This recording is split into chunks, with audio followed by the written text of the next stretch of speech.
আসসালামু আলাইকুম মুসলিম মিল্লাত। আজকে আমি আপনাদের মাঝে ইসলামে তালাক কি এবং কেন কোরআন হাদিস থেকে আলোচনা করব। তালাক আরবি শব্দ, বাংলা অর্থ বিচ্ছেদ। ইসলামে তালাকের বিষয়টি কোরআন ও হাদিসে বিস্তারিতভাবে বর্ণিত হয়েছে। কোরআনে তালাক নিয়ে বলা হয়েছে যে তালাক হলে সম্পূর্ণ প্রকারের বিচ্ছেদ হয়ে যায়। ইসলামে তালাকের বিষয়ে বলা হয়েছে যে স্ত্রী ও স্বামীর মধ্যে কোনো বিতর্ক বা অসন্তোষ উৎপন্ন হলে তালাক একটি সম্ভব পথ হতে পারে, তবে তালাক একটি গুরুত্বপূর্ণ সিদ্ধান্ত হিসেবে গ্রহণযোগ্য নয়। কুরআন এবং হাদিসে বলা হয়েছে যে তালাক হলে সার্বিক প্রতিরক্ষা ও সমঝোতা অনুসরণ করা উচিত এবং যদি সম্ভব হয় তালাক এড়ানো হচ্ছে তাহলে সার্বিক মামলার সমাধানের জন্য চেষ্টা করা উচিত। ধর্মীয় অনুশাসনের বিষয়টি অনেক বিস্তৃত। বিশ্বাস ও মূল্যবোধ, জীবন দর্শন ও জীবনধারা, স্বামী স্ত্রীর পারস্পরিক সম্পর্কে, একে অপরের হক সম্পর্কে সচেতনতা, বিনয় ও ছাড়ের মানসিকতা, এসবই ধর্মীয় অনুশাসনের অন্তর্ভুক্ত। এরপর পর্দা, কুশিদা রক্ষা, পরপুরুষ বা পরনারীর সাথে সম্পর্ক ও মেলামেশা থেকে বিরত থাকা ইত্যাদি ও বিশেষ ধর্মীয় অনুশাসন যা পালন না করাও স্বামী স্ত্রী সম্পর্কের অবনতি ও বিবাহ বিচ্ছেদের কারণ। গবেষণা পরিসংখ্যান বলছে বিচ্ছেদের যেসব আবেদন ইতোমধ্যে নিষ্পত্তি হয়েছে তার মধ্যে 87% বিচ্ছেদের ঘটনা ঘটেছে পরকীয়ার জের ধরে। কোনো ক্ষেত্রে স্বামীর পরকীয়া, কোনো ক্ষেত্রে স্ত্রী। পরিসংখ্যার আরেকটি দিক হচ্ছে বিবাহ বিচ্ছেদে পুরুষের চেয়ে নারীরা এগিয়ে। এক জরিপে দেখা গেছে 70.85% তালাক গ্রহণ করেছে নারী আর 29.15% তালাক দিচ্ছেন পুরুষ। 2010 থেকে 2016 সাল পর্যন্ত রাজধানীতে তালাকের সংখ্যা দাঁড়িয়েছে প্রায় 52,000। প্রতিদিন গড়ে 50 থেকে 60টির মতো বিচ্ছেদের আবেদন জমা হচ্ছে। কি ভয়াবহ অবস্থা! যদিও সংবাদে যা এসেছে তা দাপ্তরিক হিসাব, বাস্তবে পরিস্থিতি আরও ভয়াবহ। এটা আমরা বলতে পারি ফতোয়া বিভাগের অভিজ্ঞতা থেকে। নানা পরিসংখ্যান বলছে প্রবণতা ক্রমবর্ধমান, যা একটি সমাজের জন্য, বিশেষত মুসলিম সমাজের জন্য খুবই দুঃখজনক ও আশঙ্কাজনক। কারণ বিবাহ বিচ্ছেদের কুফল অনেক দূর পর্যন্ত করে। ধর্মীয় অনুশাসনের বিষয়টি অনেক বিস্তৃত।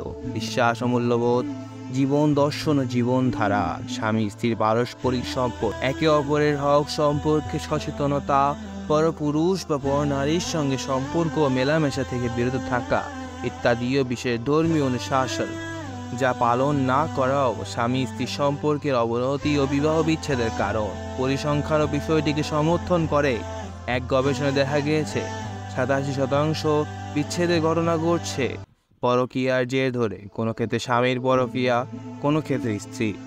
কাজে সমাজ বিজ্ঞানীদের কর্তব্য এই বিষয়টি গুরুত্বের সাথে বিবেচনা করা। কেন এই সমাজে পরকীয়ার প্রবণতা বৃদ্ধি পাচ্ছে? পরিসংখ্যানের আরেকটি দিক হচ্ছে বিবাহ বিচ্ছেদে পুরুষের চেয়ে নারীরা এগিয়ে। এক জরিপে দেখা গেছে 70.85% তালাক গ্রহণ করেছেন নারী আর 29.15% তালাক নিচ্ছেন পুরুষ। এর কারণ হয়তো অনেক ক্ষেত্রে এই যে সাধারণত নারীরা নির্যাতিত হয়, তারা বিচ্ছেদের পদক্ষেপ বেশি নিচ্ছে। তবে এর সাথে অনেকে আরও যা বলছেন তা হচ্ছে মেয়েরা এখন অনেক অধিকার পেয়েছে।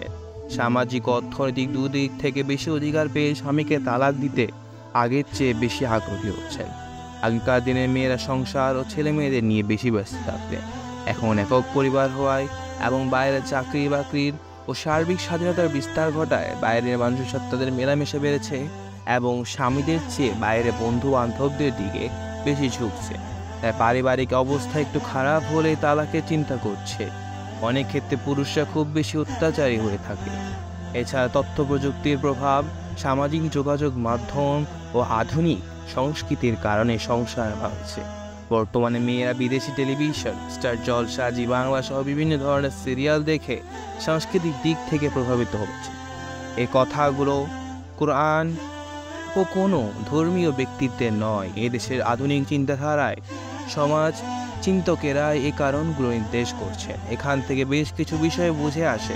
প্রথমত, ইসলামে যে সুসংগত জীবন ব্যবস্থা রয়েছে তার প্রতিটি অংশই অতি প্রয়োজনীয়। যে অংশই বাদ দেওয়া হবে তার কুফল ভুগতে হবে। ইসলামে আয় উপার্জন, জীবন মান ও জীবনধারার ক্ষেত্রে অল্পে তুষ্টির শিক্ষা দেওয়া হয়েছে। জীবনের বাস্তব প্রয়োজন আর অবাস্তব প্রয়োজনের মাঝে রেখা টেনে দেওয়া হয়েছে। অল্পে তুষ্টির পরিবর্তে যদি সম্পদ ও প্রাচুর্যের মোহ তৈরি হয়, বাস্তব প্রয়োজন ছাড়াও নানা অবাস্তব প্রয়োজনের ভার কাঁধে তুলে নেওয়া হয়, তখন অস্থিরতা সৃষ্টি হওয়া খুবই স্বাভাবিক। তদ্রূপ ইসলামী শিক্ষায় পারস্পরিক হক রক্ষার বিষয়টি খুবই গুরুত্বপূর্ণ। একে অপরকে কোনোভাবেই কষ্ট না দেওয়া, প্রত্যেকে অন্যের হক রক্ষায় সচেষ্ট থাকা ইসলামের গুরুত্বপূর্ণ বিধান। ইসলামে শুধু অধিকারের কথা বলে না, কর্তব্যের কথাও বলে। স্বামী ও স্ত্রী প্রত্যেকেরই রয়েছে কর্তব্য এবং অধিকার। নিজের কর্তব্য পালন করা আর অন্যের অধিকার রক্ষায় সচেষ্ট হলেই সবার শান্তি আসতে পারে। কুরআন মাজিদে ইরশাদ হয়েছে, আর স্ত্রীদেরও ন্যায়সঙ্গত অধিকার রয়েছে, যেমন তাদের প্রতি স্বামীদের অধিকার রয়েছে। কাজে দেখা যাচ্ছে নারীদের যেমন কর্তব্য আছে তেমন অধিকারও আছে। একই কথা পুরুষের ক্ষেত্রেও।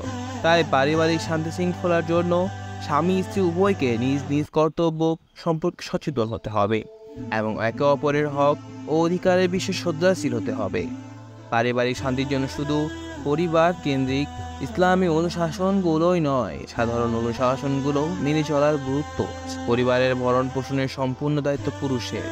কাজে পুরুষ বাইরে উপার্জন করবে আর নারী ঘরে সংসার ও সন্তানদের আদব, তরবিয়ত ও প্রাথমিক লেখাপড়ায় সময় দেবে। মৌলিকভাবে এটাই স্বাভাবিক পদ্ধতি। এর বিপরীতে নারী স্বাধীনতা বা নারী স্বাবলম্বিতার নামে নারীকে উপার্জনে বের করার যে সংস্কৃতি, এর কুফল ইতোমধ্যে প্রকাশিত হতে শুরু করেছে। খোদ সমাজ চিন্তকেরা এখন স্বীকার করছেন যে বিবাহ বিচ্ছেদের এক বড় কারণ নারী বাইরে বের হওয়া এবং পরপুরুষের সাথে মেলামেশা। হচ্ছে অন্য ক্ষেত্রে নারী স্বাবলম্বিতার কথা বাইরের জগতে বিচরণের বর্তমান ধারার পক্ষে নারী নির্যাতনের বিষয়টিকে কারণ হিসেবে তুলে ধরা হয়েছে। এখন দেখা যাচ্ছে এর দ্বারা নারী নির্যাতন তো কমছে না, বরং বাড়ছে। একই সাথে সংসারও ভাঙছে। কাজে গোড়া থেকে সমস্যার সমাধান করতে হবে। একান্ত আর্থিক সমস্যা ছাড়া নারীদেরকে রোজগারের জন্য ঘরের বাইরে বের করবে না, এবং স্বামীরাই স্ত্রী সন্তানের খরচাদির ব্যবস্থা করবে। তালাকের অধিকার পুরুষের হাতে ন্যস্ত থাকার যথার্থতা স্পষ্ট হচ্ছে ইসলামী বিধানে। তার অধিকার পুরুষের হাতে ন্যস্ত থাকার পাশাপাশি পুরুষকে যে সকল গুণের অধিকারী হওয়ার এবং স্ত্রী ও পরিবার পরিচালনার যে নীতি ও বিধান অনুসরণ নির্দেশ দেওয়া হয়েছে, তা পালনের মাধ্যমে কাঙ্ক্ষিত সুফল পাওয়া সম্ভব। ইসলামে স্ত্রীদেরকে খোলার অধিকার দিয়েছে এবং স্বামী থেকে পাওয়া অধিকার বলে তালাকের ক্ষমতা দিয়েছে, যা আমাদের দেশের কাবিননামার 18 নং ধারায় উল্লেখ থাকে। সে ধারার গলত ব্যবহার করে নারীগণ পুরুষের চেয়ে 3 গুণ বেশি তালাকের পথে হাঁটছে। এর থেকে অনুমান করা যায় যে যদি তারা সরাসরি তালাকের ক্ষমতা পেত, তবে পরিস্থিতি আরও কত ভয়াবহ হতো। আল্লাহ রাসূল সাল্লাল্লাহু আলাইহি ওয়াসাল্লামের বাণী বর্ণিত হয়েছে যে আল্লাহর কাছে সবচেয়ে অপ্রিয় হালাল হচ্ছে তালাক। সুনানে আবু দাউদে মুহারিব ইবনে দিসার রাদিয়াল্লাহু আনহু তাআলা হতে বর্ণিত, তার সূত্রে আল্লাহ রাসূল সাল্লাল্লাহু আলাইহি ওয়াসাল্লাম ইরশাদে বর্ণিত হয়েছে, আল্লাহ তাআলা তার কাছে তালাকের চেয়ে অপ্রিয় আর কোনো কিছু হালাল করেননি। কাজে তালাকের ব্যাপার সতর্ক হওয়া প্রয়োজন। নারীদের উভয় কর্তব্য তালাক থেকে দূরে থাকা। তালাক দেওয়ার ক্ষমতা যেহেতু পুরুষের, তাই পুরুষকে এই ক্ষমতা প্রয়োগের পর খুবই সংযমী হতে হবে। অন্যদিকে নারীর ব্যাপারে হাদিস শরীফে বলা হয়েছে যে নারী তার স্বামীর কাছে বিনা কারণে তালাক প্রার্থনা করে, তার জন্য জান্নাতের সুঘ্রাণ পর্যন্ত হারাম। সম্প্রীতি পরকীয়ার যে বিস্তার, এতে যেমন পুরুষের অপরাধ আছে, তেমনই আছে নারীরও। দেখা যাচ্ছে যে এক নারীর দ্বারাই অন্য নারীর সংসার ভাঙছে। এক্ষেত্রে আল্লাহ রাসূল সাল্লাল্লাহু আলাইহি ওয়াসাল্লামের এ বাণী খুব প্রাসঙ্গিক।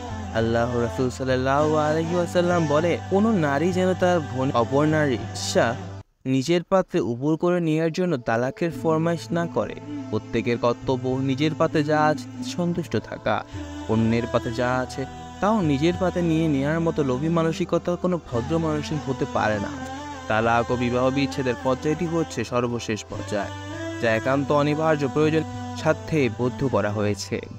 স্বামী স্ত্রীর মধ্যে মনোমালিন্য হতে পারে, ঝগড়া বিবাদ হতে পারে, তা নিজেরাই মিটমাট করে নেওয়া যায়। যদি তা বড় আকার ধারণ করার আশঙ্কা হয়, তখন দুই পরিবারের আলোচনার মাধ্যমে নিষ্পত্তির চেষ্টা করবে। আল্লাহ তাআলা ইরশাদ করেছেন, তাদের উভয়ের মধ্যে বিরোধ আশঙ্কা করলে তার স্বামীর পরিবার থেকে একজন ও তার স্ত্রী পরিবার থেকে একজন সালিস নিযুক্ত করবে।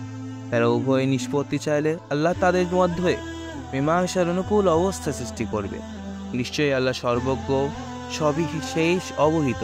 বর্তমানে কোরআনের শিক্ষাটি অনেক ক্ষেত্রে উপেক্ষিত হয়। দেখা যায় ঝগড়া বিবাদ বা মনোমালিন্যের সৃষ্টি হলে স্বামী বা স্ত্রী পক্ষ অথবা উভয় পক্ষের মধ্যে মিথ্যা আত্মমর্যাদা বোধ জাগ্রত হয়। কোনো এক তাড়াহুড়ো করে তালাকের পদক্ষেপ নিয়ে বসে। এরপরে স্থানীয় সরকারের সালিসি কাউন্সিল তাদের মধ্যে মীমাংসা করতে বসে, যা অধিকাংশ ক্ষেত্রে কোনো কাজে আসে না। 1961 সনের মুসলিম পারিবারিক আইন নামে প্রসিদ্ধ, এতে তালাকনামা লিখে নোটিশ পাঠাবার পর সালিসের কথা বলা হয়েছে। অথচ শরিয়া অনুযায়ী তালাকনামা লিখে দস্তখত করার পরই তালাক হয়ে যায়। তাহলে আর সালিস কিসের জন্য? আসলে সালিস হওয়া দরকার তালাকের পূর্বে, এবং তা হওয়া দরকার পারিবারিক ও সামাজিকভাবে, আইনের লোকদের দিয়ে নয়। এই সহজ কথাগুলো সংশ্লিষ্ট লোকজন যত তাড়াতাড়ি উপলব্ধি করবেন, ততই জাতির মঙ্গল হবে। আমরা মুসলিম নরনারীদের অনুরোধ করব, তারা যেন তালাকের আগে অন্তত 10 বার ভেবে নেন।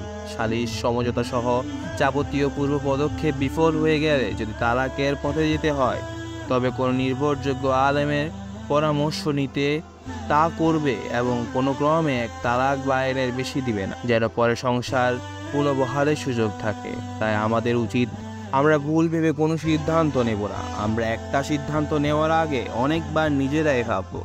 আপনার একটা সিদ্ধান্ত আপনার জীবনকে নষ্ট করে ফেলতে পারে। আল্লাহ তাআলা আমাদেরকে বোঝার তৌফিক দান করুক। ভিডিওটি ভালো লাগলে ভিডিওটি লাইক করবেন। আমাদের চ্যানেল নতুন নতুন ভিডিও পেতে আমাদের চ্যানেলটি সাবস্ক্রাইব করুন। ধন্যবাদ।